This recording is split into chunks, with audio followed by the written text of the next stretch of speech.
Hello and welcome to Being Boss, a podcast for creative entrepreneurs. I'm Emily Thompson. And I'm Kathleen Shannon. Hey bosses! For this episode, Freshbooks Cloud Accounting provided us with a special report that they've conducted about the shift in the American workforce towards self-employment and women's place within the entrepreneurial workforce. So, dear listeners, here's where I want to get really real with you. We almost didn't publish this episode. And here's why. These stats riled us up. And here's the thing. It's hard to talk about big issues elegantly. Sometimes the right words fail us. And sometimes we're not completely informed ourselves. And sometimes, well, oftentimes, it's difficult to step outside of your own world experience and even privilege to consider things from all angles. But here we are, publishing the episode. Not because we don't care about being 100% politically correct, but because we're not sure that's even possible. We believe that in order to make change happen, the kind of change we really want to see in the world, we all need to be thinking about these issues and talking about these issues imperfectly and with open minds. Because if we're all just waiting to talk about it until we can say it perfectly, which is what I want to do most of the time, it's never going to get talked about at all, right? So all of this to say, we are learning, we are open, and we are trying our best to stand up for what's right.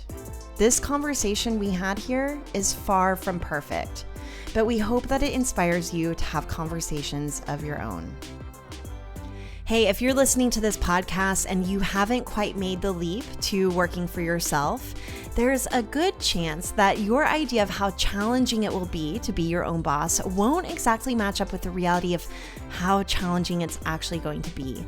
Now, this is not an attempt to talk you out of it. In fact, it is the exact opposite because there is so much amazing help available. You've just got to know where to look. Our friends at Freshbooks make ridiculously easy cloud accounting for small businesses and have helped millions of folks just like you make the brave leap to being their own bosses. Using Freshbooks is kind of like having your own administrative assistant who's got your back 24/7. So you can set automatic late payment reminders and you can have Freshbooks do the chasing. So goodbye awkward money conversations. And with the new proposal feature, you can create a living professional document for your project and have your client sign online so you can get to work faster. It is so incredibly legit. To see how FreshBooks can support you in your quest for becoming boss, we want to offer our listeners an unrestricted 30-day free trial. Just go to freshbooks.com/beingboss and enter Being Boss in the How Did You Hear About Us section. All right, let's jump into this episode. Today we are talking about women in the workforce, and I'm really excited to chat about this episode because it's based on some legit research conducted by our friends at FreshBooks, and I want to be sure to include all of the methodology and more details on this research in the show notes. And so anything that we mention, as always, you can find on our show notes at www.beingboss.club. You did a good job with that. Hey, thanks. All right, I'm really excited about this.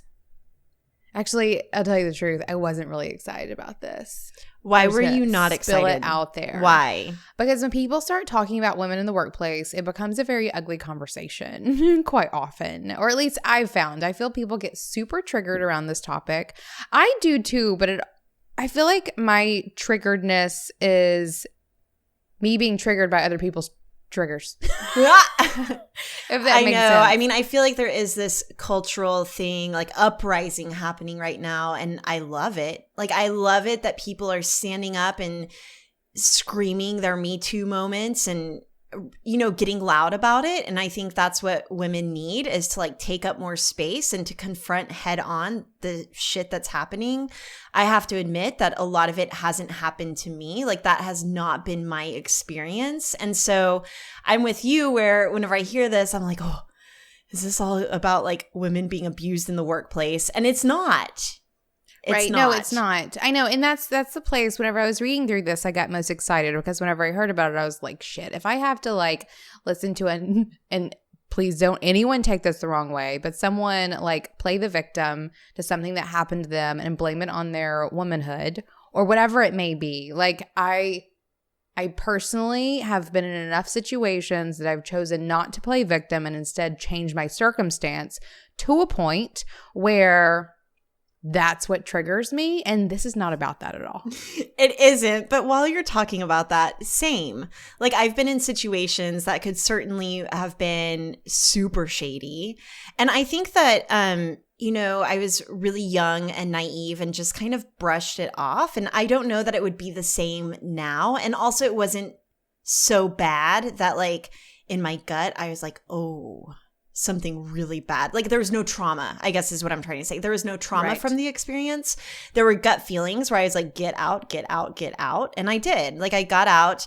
But, all this to say, again, like women deserve to be advocated for. They need to advocate for themselves. And this is, again, separate from all of that, but also kind of not because it is such a hot topic issue right now.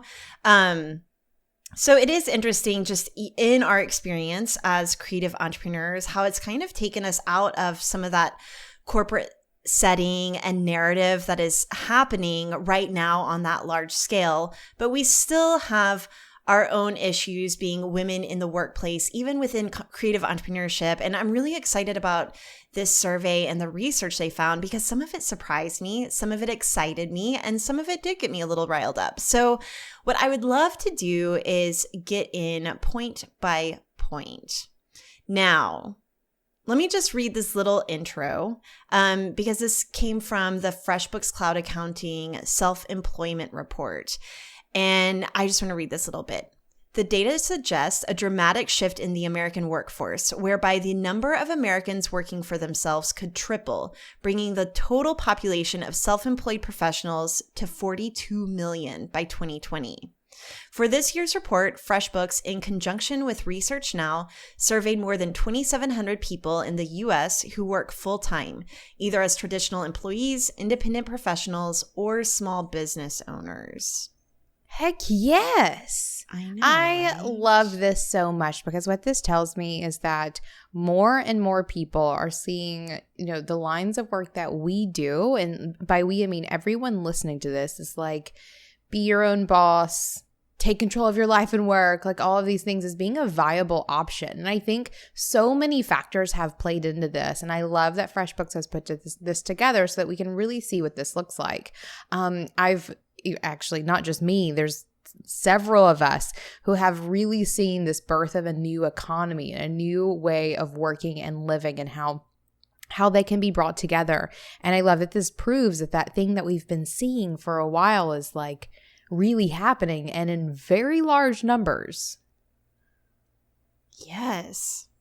Okay, so one point that we highlighted here was this is all about millennials, kind of shaking things up a little bit. Of course they do. That's what they're here for. I love it.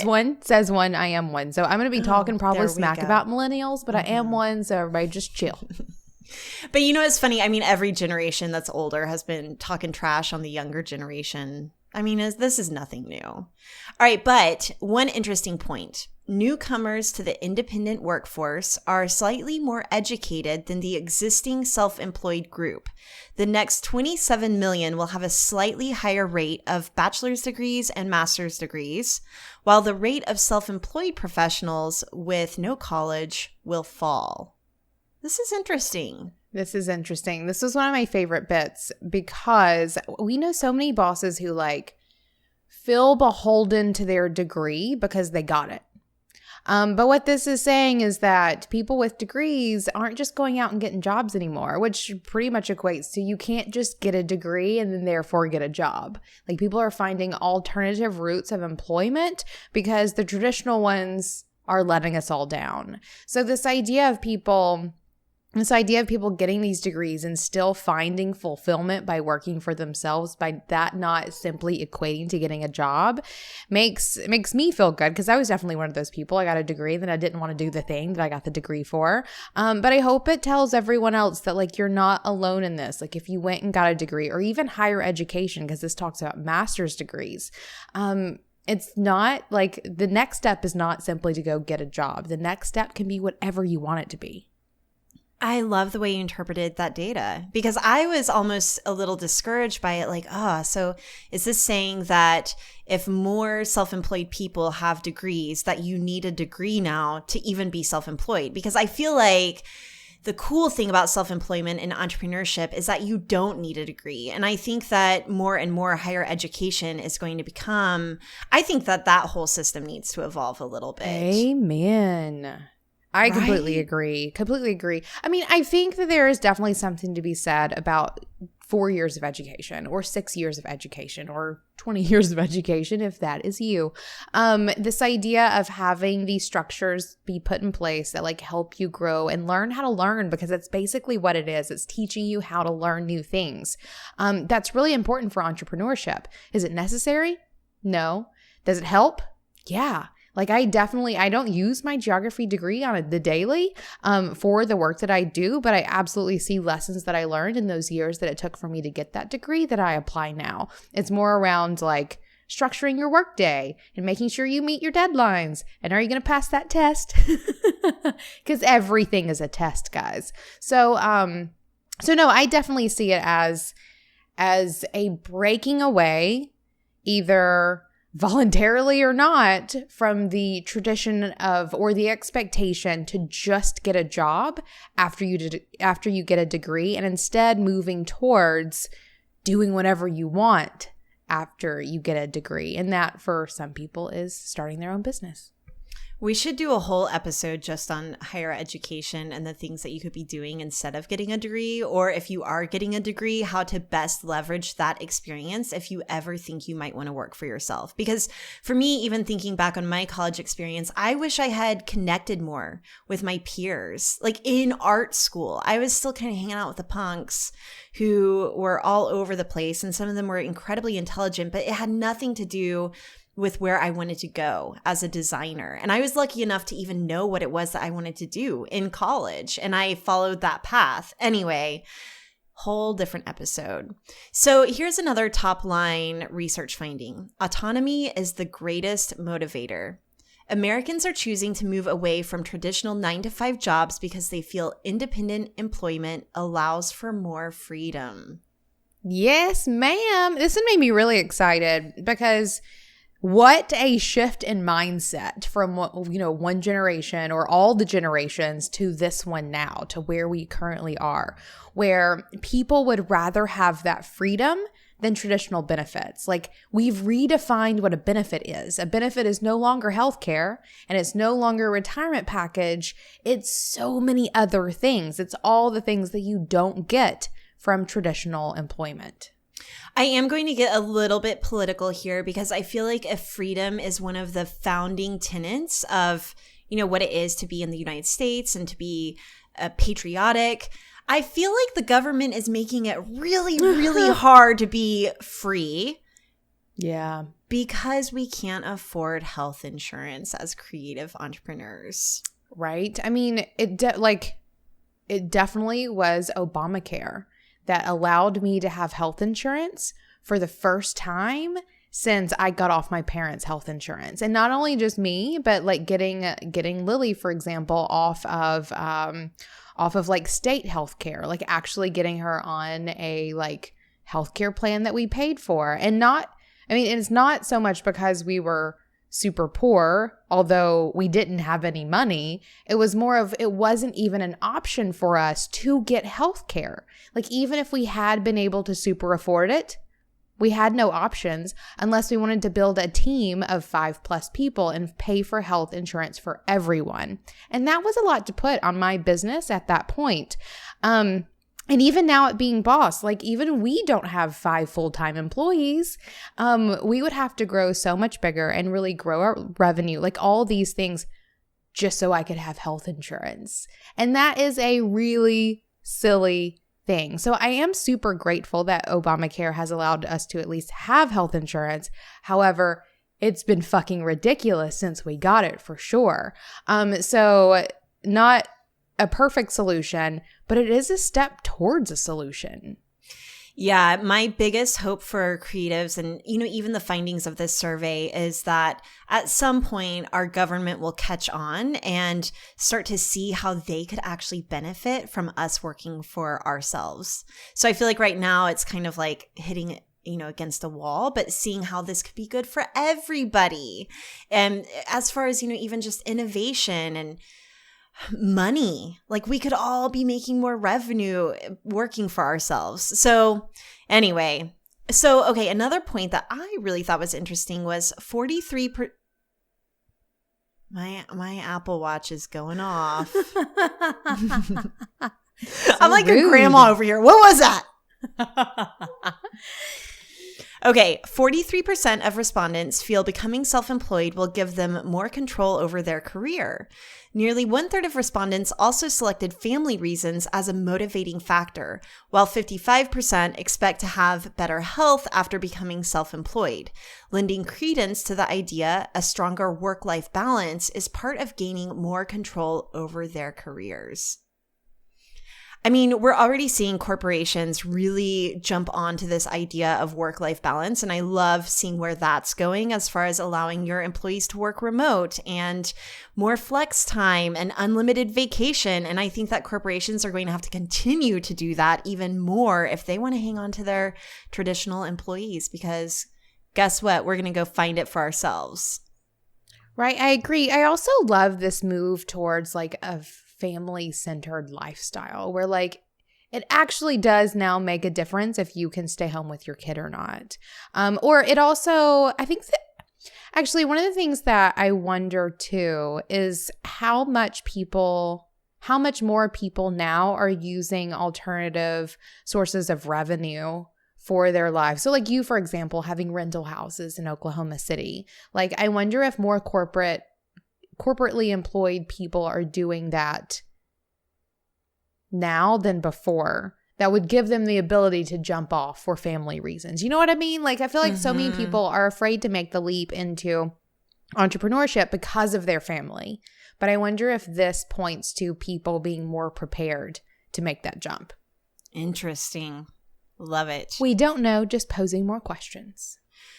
Incoming independent workers are preparing for satisfying yet difficult work. This is interesting. I love that this is about to throw so much shade on all the other generations. Please keep going. 59% of professionals who plan to switch to self-employment expect they will have to work harder once they move to independent work. What? So I love this. And as a millennial, and like top millennial, which I feel is different from bottom millennial, just throwing it out there for anyone who's getting too judgy. I'm judging myself is really what that means. I love that these people are expecting to work harder. Like it's not them leaving their job to go live a flippant lifestyle, doing whatever they want. They really go into it expecting to work harder. They should, because they will. But I think this speaks a lot to how people are perceiving the workplace these days and the value of doing fulfilling work, where you're more willing to do work that you believe in and you're willing to do it, to like jump into it, than you are, working more easily for something that isn't as fulfilling. Yeah. And I think also a shift here is that whenever you think about working in a traditional job for somebody else versus working for yourself, the traditional job might be sitting at a desk for 8 hours a day, regardless of if you have work to do. If you are working for yourself, you might only even be working 4 hours a day, but working harder in those 4 hours than you would be like idling those 8 hours at a desk job. So I think that this is really interesting. I also am kind of grateful to hear this because sometimes I worry that in the circle of creative entrepreneurs and Pinterest and Instagram, that people are glamorizing creative entrepreneurship. Like sometimes I worry about even us doing that a little bit. And I don't want to go the other way and say like, don't do it, you guys. It's really hard. I feel like we talk shit about this lifestyle enough that if anyone's taking it the other way, they're just not listening to the other half of what we say. But I love that these, folks are prepared to work harder. Okay, nearly 65% of currently self-employed professionals between the ages of 50 and 65 report wanting to work longer as opposed to retiring. Millennials seem to understand this is now commonplace behavior, as 62% of self-employed people in that generational cohort plan to work beyond the age of 65. You know what this made me think of? This made me think of like generations of people to come who don't see 60 as like the end date, who aren't just working for that 60 years and to like cash in their pension and do the thing. But this looks at, again, finding a career that you will find fulfilling far beyond this arbitrary 60-year-old date. I mean, sometimes I even fantasize about quitting my job right now. And I can't help but, if I continue down that fantasy, like I may be laying on my couch for a week watching Netflix, but then what am I doing after that? Right. I'd go stir crazy in a week. And I'm coming up with business plans. And so I think that is part of doing what you love, means that you can't stop even if you wanted to. And part of that entrepreneurial spirit does not have a time stamp on it. Like you're always going to be that person. My biggest hope is that by the time I'm 60 or 65, I've got a couple of streams of income that are super automated and I'm living off of interest. And at that point, I hope that my work becomes real creative. Like I'm a painter or I'm a writer and I still want to monetize those things or show in galleries. Or maybe on the flip side, maybe it's like I become like a Jane Goodall and I'm saving gorillas and bringing like all sorts of marketing efforts and everything that I've learned thus far to like really doing good. And maybe that's the time in my life whenever I can like really give back, but give back like an entrepreneur. Like, you know, like put that energy into cleaning up the world. Yes, I love that so terribly much. And I think this also speaks to the fact that, you know, we now realize that retiring at 60, like the government's not going to take care of us. Like that's going to be gone. Like we might as well find something we're going to want to do for a very, very long time because we're not going to have many other options. And I think this speaks a whole lot to hopefully the tenacity that like coming generations have, and this idea that we're not working for a cash out, like we're working for more than that.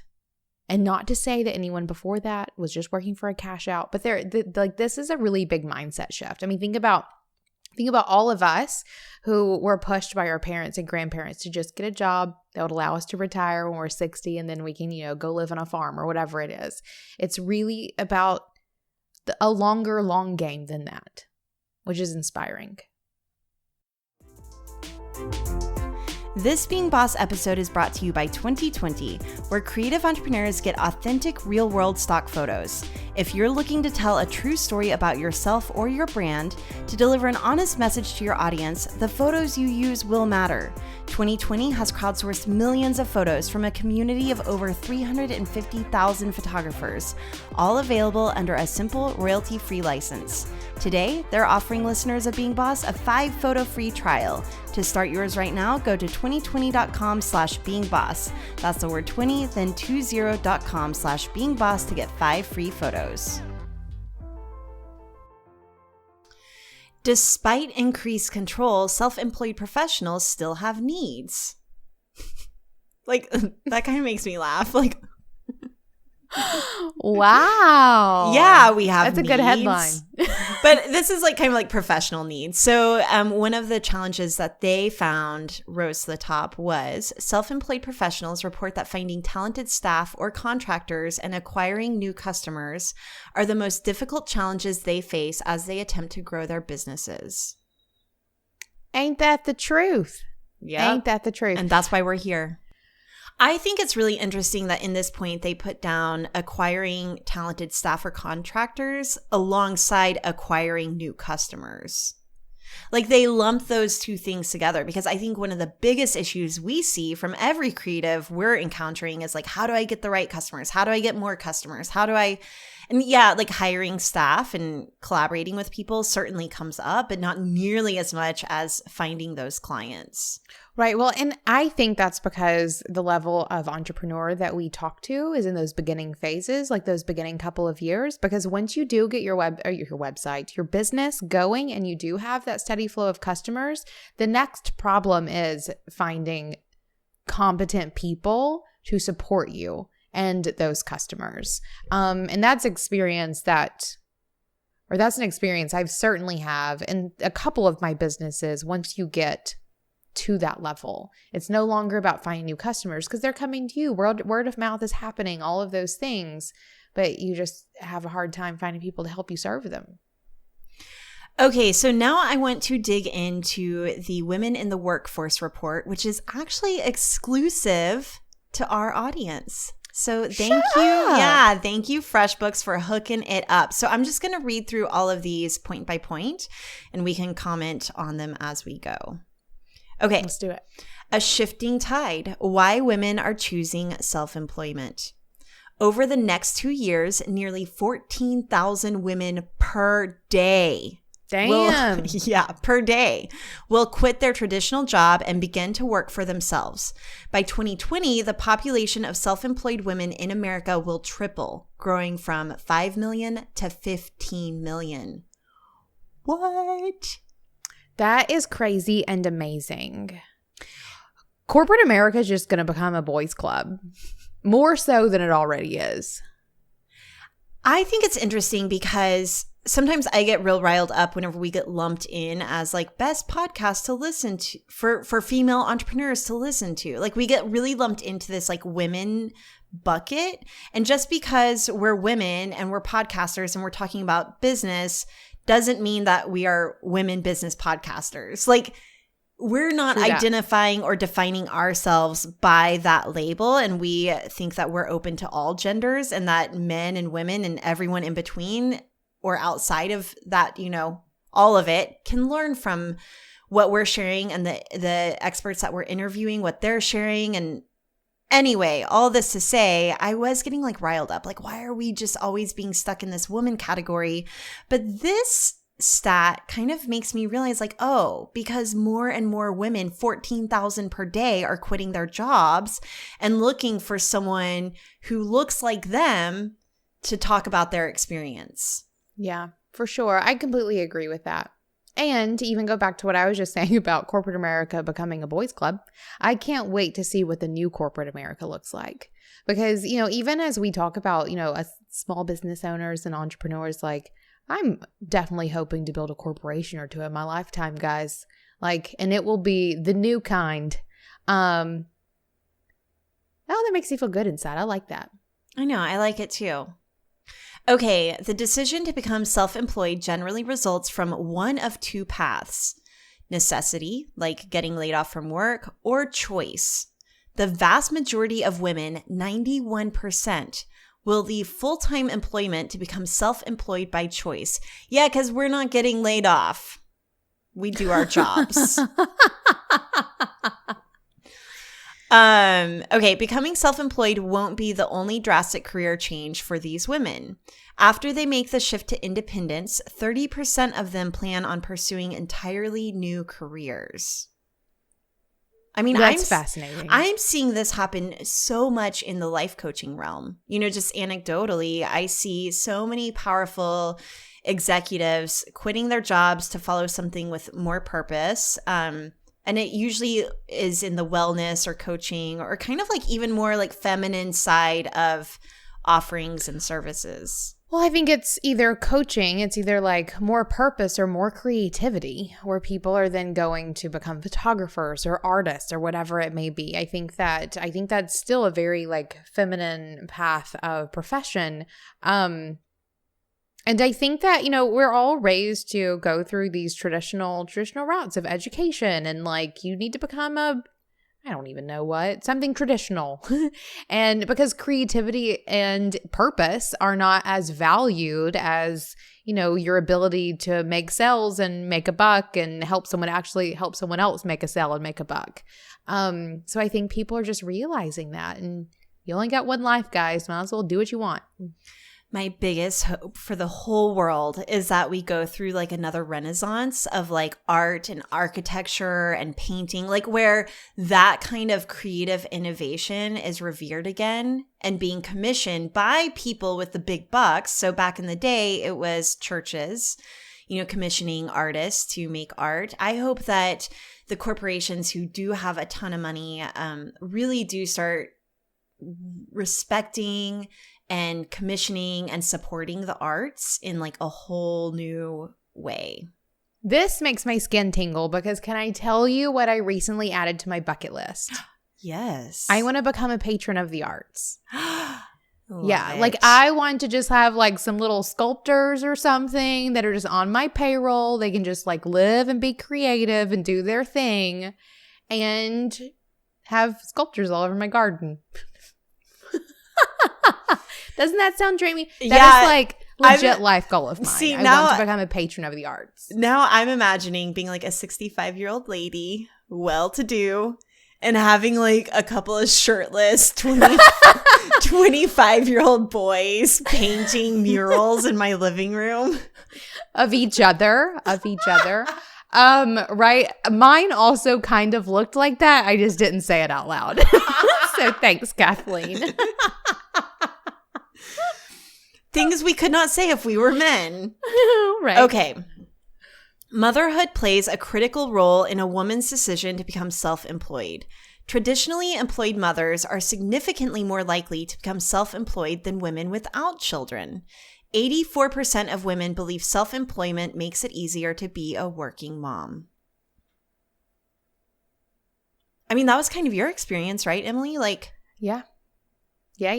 So, absolutely. I wanted to stay home with Lily, so I quit my job. That's actually, so my partner at Almanac Supply Company, same thing. She got pregnant and had a day job and worked at it for a while, but knew that she wanted to stay home with her kids. So she quit and she knew she would find something later. And then I came along.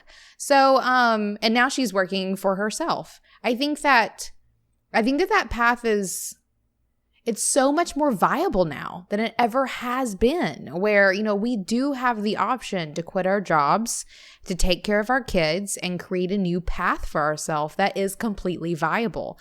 Thank you, internet. I love you very much. And thank you to, just a growing culture in which that path is okay.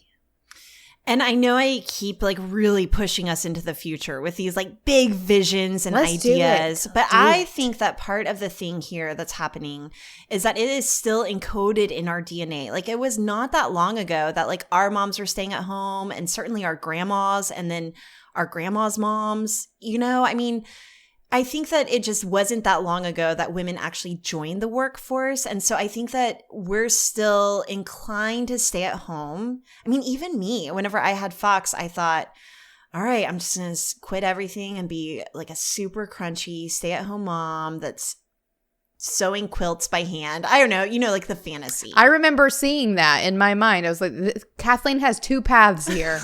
One of them looks a little frightening. And I think that it is like one of those things. I mean, it might not just be societal, but like kind of biological as well. I don't know. I really don't. But I had envisioned that as well. And I think that, again, like whenever I think about being a stay-at-home mom, I imagine myself getting real bored after a week and wanting to create something else. And so I think that there is this merging of us wanting to raise families, but also wanting to do something else, like creative or make money or contribute in a different way. And so that's happening too. Like women are staying at home, and because women are so bomb and awesome, they're like, I'll raise my babies and pay the bills. I'm going to do it all.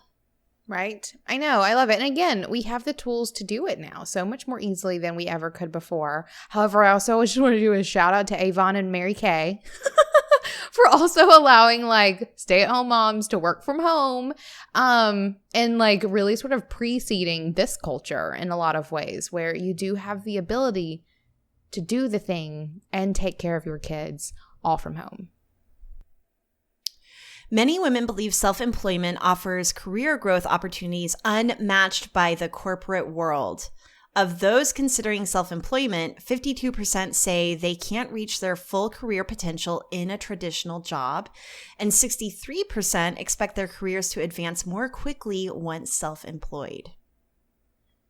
I can't help but think that last one is like One, maybe like some rose tinted glasses, a little bit. Like, I'm just going to quit my job and do what I want. I love that. High five on the optimism. But I also think that so much of traditional employment, and not even so much sexism, but just like the speed with which large businesses move, like you're not going to grow as quickly, like in your profession, in a large business, and especially a corporation, I think, than you could if you were doing it on your own and like gathering your own accolades and getting your own clout and, you know, really sort of making all of those path decisions on your own. Yeah. I mean, whenever I think about being a creative entrepreneur, I could imagine a scenario in which I'm working 20 hours a week and becoming a millionaire. Like, that is fully within the realm of possibility.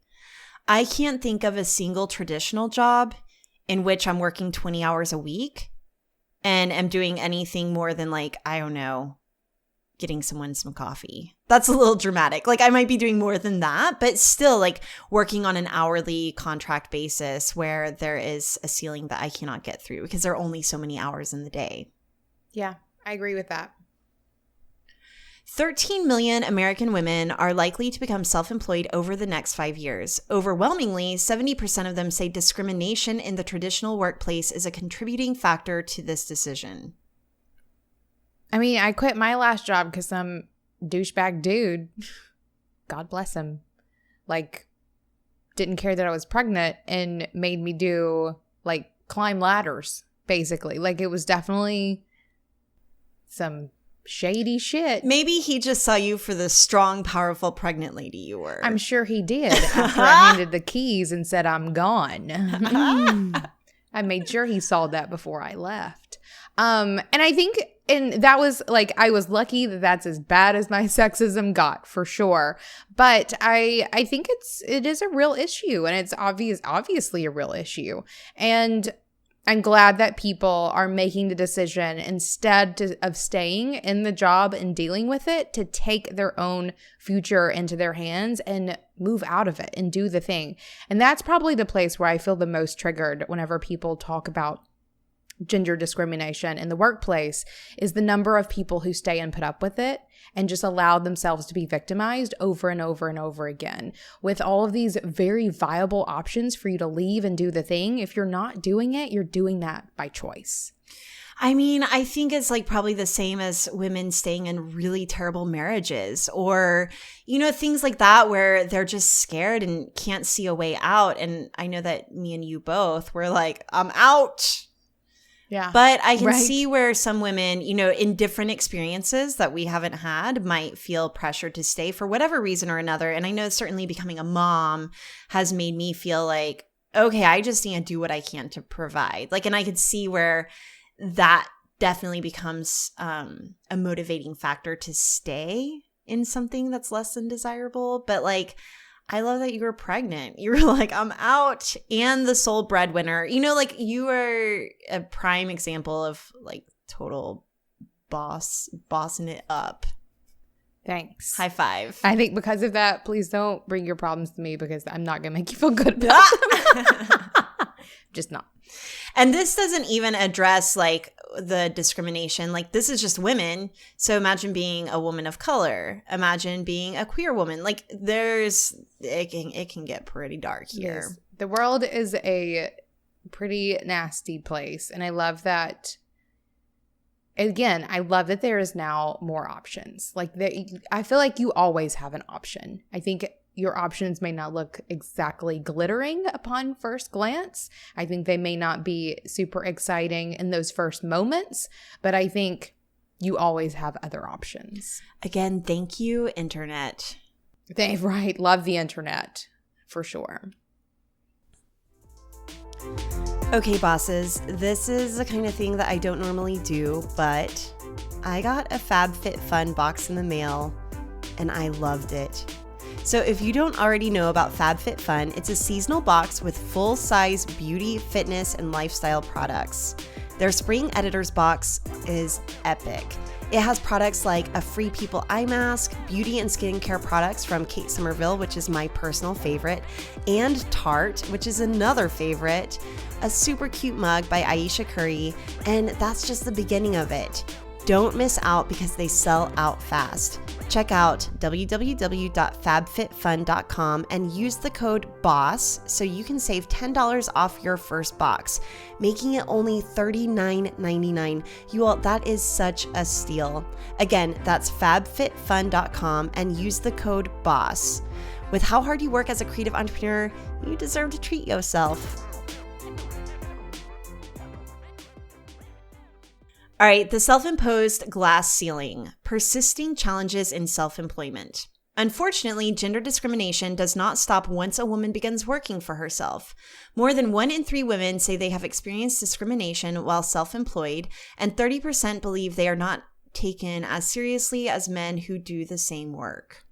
Girl, this is the truth. And even as I'm talking about all the not being the victim and getting out of the thing, even and I'll admit it, this is an admission. This is just, I got stories to tell too, guys, where even taking yourself out of those situations, you're still a woman in the world.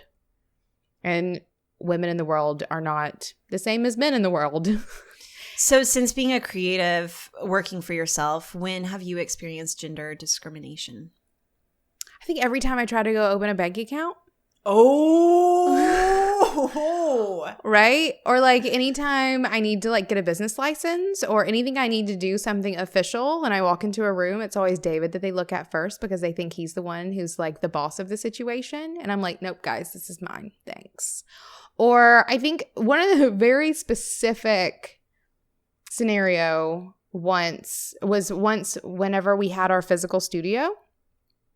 Some guy came by to I don't know, sell window cleaning or something. I can't remember what he was doing. And he walked in, or David went and unlocked the door and let him in and was like, hey, I want to talk to you about doing this for your business. And again, immediately assuming that David was the owner of the business and David being like, she's actually the one that you need to talk to. And the surprise on his face was so clear and evident.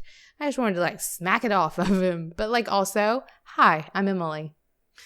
Even now, so David is on our team and supports being boss in so many ways and indie shopography and all the things. He's definitely a support person on our team. And we've drafted up emails and have had David send them. Yeah. Because whenever his name is David. Right, because he's a man. He has a man name.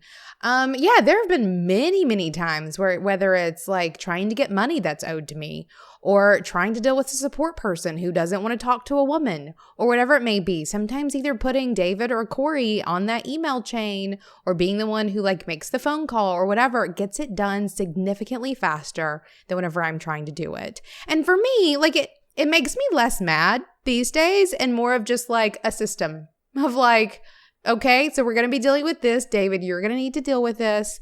And more if you're going to be an asshole to me, I'm going to play you. It's funny because I'm kind of and someone even in our old Facebook group accused me of this, but I'm the opposite, where if I get a man on the phone, I always want to be can I talk to a woman? Is there a woman somewhere I can talk to? So for me, it has been more nuanced and especially around childcare. So again, Jeremy's not getting questions about where our child is during the day. And then especially finding daycare. And this is my own trigger and it's not super explicit. And I'm probably seeing it because I'm sensitive to it. But whenever I'm hunting for daycare, so for example, we just moved from Oklahoma City to Michigan. I got a lot of questions okay, are you wanting 2-day daycare, 3-day daycare? We offer Monday, Wednesday, Friday from 9 a.m. to 11 a.m. And I'm what? No, that's not daycare. That's work brunch. Full time. So then I say I work full time and they'll be okay, we have a 9 to 2:30 program for 4 days a week. And I'm no, I need 7 a.m. to 6 p.m. Full-time daycare. And so I have found that whenever I have Jeremy making the calls, searching for childcare, they just assume that he needs and wants full-time from 7 a.m. to 6 p.m. Oh, 100%. In Oklahoma City, there is this one childcare program that we were wanting to get him into. So he had a full-time nanny, but it's almost like she needed the Mother's Day out. And so we were trying to get him into a program. Whenever I called, they're fully booked up, have a year-long wait list. I had Jeremy call back, like just to check in and see, because they did say like call back and check in and see.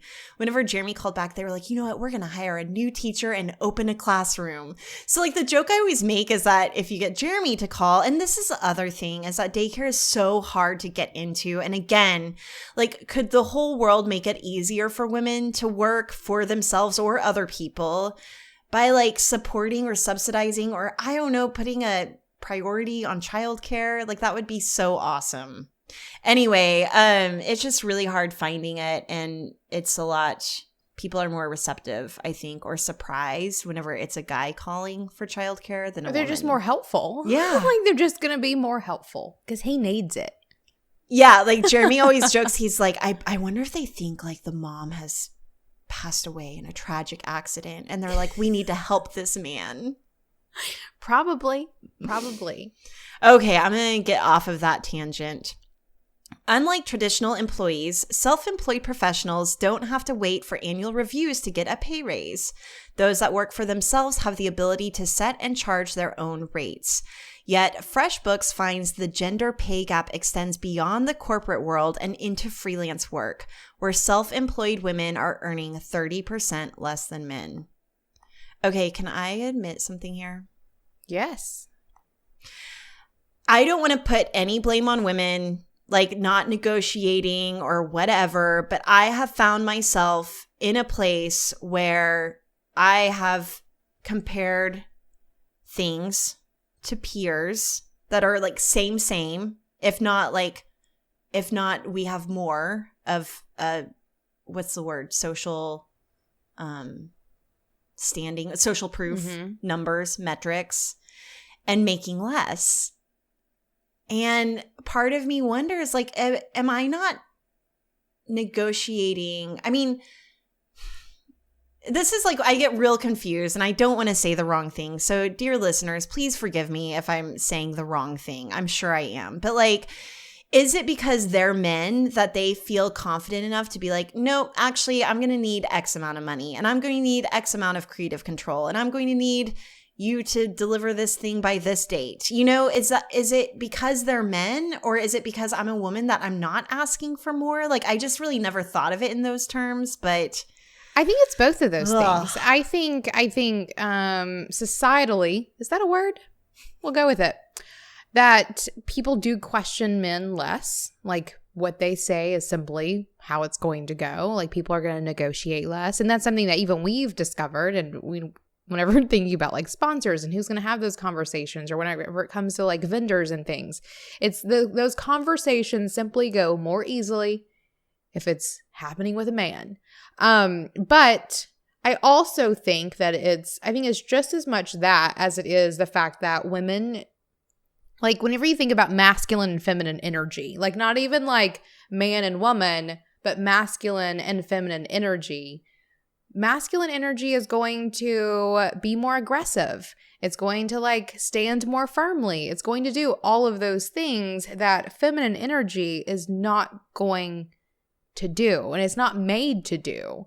So I think it's that as well. I think that in order to fix that gap, women need to more comfortably tap into their masculine energy, because we all have that within us. We just like don't, or we're not used to it. We don't like practice being aggressive. And not that we all need to be aggressive, but sometimes you need to be aggressive. And on the flip side of that, I think that shot callers, whether you are a man or a woman, you really need to think about equal pay for the same amount of work, and like really hold yourself accountable to making sure that that's a priority within your hiring practices and within your pay raise practices, and not give someone a raise just because they didn't ask. Like, I think that should no longer be an excuse for people who are in charge of payroll to be like, well, you didn't ask and he did. Like, I think that there should also be standards and rules and ethics in place there as well, because like we're still figuring it out. Again, our grandmas were not working. Right. Well, and I was about to say, I also think it's just going to take a while to fix that. We're And I don't even know how to like say it or draw a parallel that will explain it. But like, you don't just wake up one day and the pay gap is fixed. Like, women are going to have to like work harder to get there for a little while longer, and then it won't be an issue. But we do have to work hard and make it do. And it's not just like expecting people to pay us. It's us standing up for ourselves to get paid. It's both of those things. It's not just external. It's also internal. We are all responsible for it. There's not just one party who's guilty. I keep saying that my grandma didn't work, but she was actually an aluminum welder in World War II. I love that. My grandmother worked at a cast iron foundry in like scary conditions. Look at both of our grandmas slinging metal. Right? I don't know. I love seeing the world change in this way where like I don't need to work in a cast iron foundry. Like that sounded really awful, but I have other options and people with which to have conversations like this, because I do think that conversations like this and statistics like this is what moves us all forward. When we can see what the world is really like, we can determine the parts of it we want to keep and determine the parts that we want to cast away and then move forward. Our study does not have all the answers as to why self-employed women earn less than men. We know that 1 in 4 women are choosing to work less in pursuit of work-life balance. But other evidence suggests a more systemic bias. Women struggle twice as much as men when it comes to setting rates. Pricing, y'all. And 20% of women believe they have to charge less than their male equivalents to get and keep customers. I wonder how much of this is just mindset. Like it's nothing more than mindset. And maybe none of it. I doubt it. Maybe all of it. What mindset would you have to be in to charge 20% more?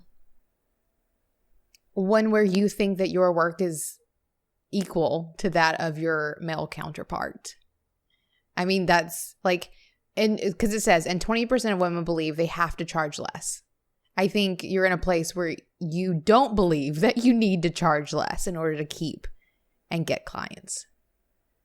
But like, what would you do to cultivate that confidence? Like, would you think like, well, what would a dude do? Like that kind of riles me up. I would test and change all day. I mean, and I think that's one of the things, well, especially with clients, with customers and like products, it's a little bit different because like you're just going to put your products on your website or sell them for the price. But with clients, like it's pretty easy to offer one client to like 20% higher and see if they say yes or not.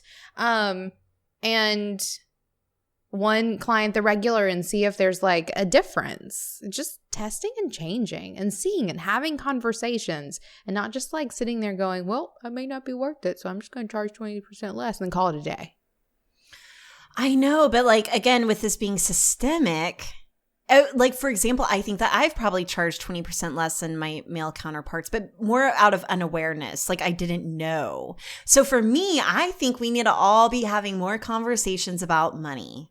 We need to be talking about how much we're making. I think that women need to be in more mastermind groups with guys. And we need to, I mean, because I do see this like sense of tribalism happening where like, I mean, even in being boss, we have guy listeners, but we attract a lot of women. And again, I think it's for good reason because a lot of women are looking for other women as, you know, role models or examples of how to make it do whenever it's never seemed possible. But I do think that this is something like coming out of this research that I really want to challenge myself with is making more male creative peers. Like I love woman power and I am like one of those women who like whenever I was a kid, I was always friends with other girls and not really with guys. Like I know a lot of girls. All my friends were dudes. Yeah, right. Which is not surprising, I'm sure. Exactly. So like I need more dude friends that are creative entrepreneurs. And I want to just be having money conversations with them, I think. Yeah. Yeah, I think so. I agree with that. Okay, so I want to wrap this up by recapping some of these statistics. According to women who are currently self-employed, 34% say they have experienced gender discrimination while self-employed. 30% believe they have to work harder than men who do the same work. 30% feel they are not taken as seriously as men who do the same work. 20% believe they have to charge less than male equivalents to get and keep customers. While self-employment comes with its own set of challenges, the outlook isn't entirely bleak. The majority of women, 78%, say they're happier self-employed than they were in a traditional career, and 72% feel more in control of their career. So that kind of makes me think of the top of the episode where we know that millennials, and I think this applies to people across the board, we know we're going to have to work harder, but it's still going to provide more fulfillment. Right. I agree.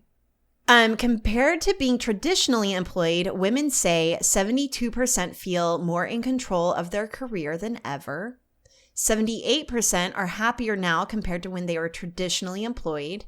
And more than 1 in 3 women plan on growing both their workforce and revenue.